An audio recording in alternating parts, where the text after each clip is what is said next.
নাটোরের কসবা উচ্চ বিদ্যালয়ের মাধ্যমিক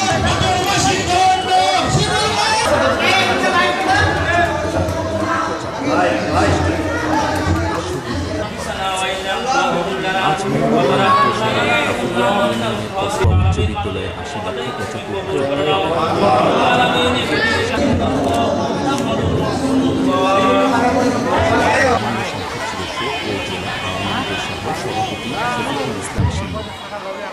এ সময় অন্যান্যের মধ্যে উপস্থিত ছিলেন নির্বাহী প্রকৌশল শিক্ষা প্রকৌশল আসাদুজ্জামান, জেলা আওয়ামী লীগের সদস্য দিলীপ কুমার দাস, সদর আওয়ামী লীগের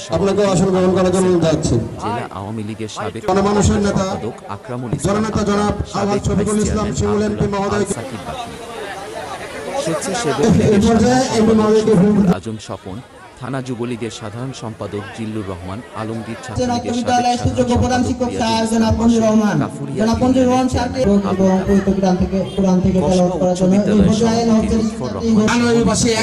উপস্থিত ছিলেন। আগে আব্দুল হামিদ সড়কের শুভ উদ্বোধন করা হয়।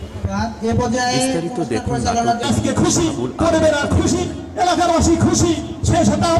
অংশগ্রহণ করে 10 জন শিক্ষার্থীদের মধ্যে 10 জনই কৃতিত্বের সাথে